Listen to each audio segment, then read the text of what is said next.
Hello guys, magandang araw sa inyong lahat. Ang aking isi-share ngayon, yung aking trabaho ngayong araw ay alteration na naman. Ang alteration ko ngayon ay itong mga pantalon. 6 na piraso siya. Bali, ang gagawin ko sa mga yan, puputulan, hahabaan, saka luluwagan yung bewang. So, ang tekniko dyan pagka ganyan na mga ilang piraso siya, para mas mabilis matapos, ang inuuna kong ginagawa ay yung mas madali. Kasi kung uunahin mo yung pinakamatagal, sayang yung mas matatagalan ka dahil mahuhuli yung mas madadali tapos mauuna yung matagal. Matagal gawin yun. Samantalang pag inuna mo yung madadali lang, katulad niya no, tas-tas lang ako ng sinikipang ko dati na bewang.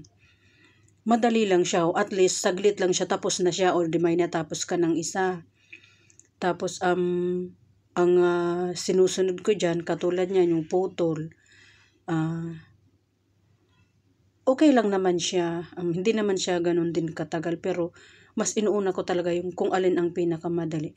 Kasi kung uunahin mo yung matagal nga, sayang yung oras nung nahuhuli At least kung mahuli yung matagal, natapos mo na yung mga madadali, o ayan, tapos ko na yung niluwagan kong bewang.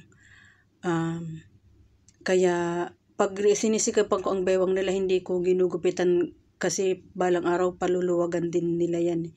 Tapos ito, pinahabaan niya yung laylayan ng leather na pantalon.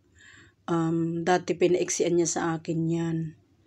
Tapos ito naman, pinutulan ko lang siya, leather pa rin siya.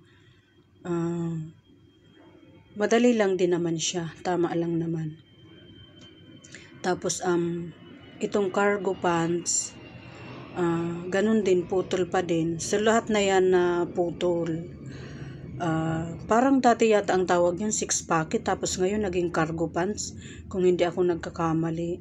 Ito medyo mahirap-hirap siya kasi makapal yung mukha niya ay makapal yung tela niya Cargo pants pa rin siya.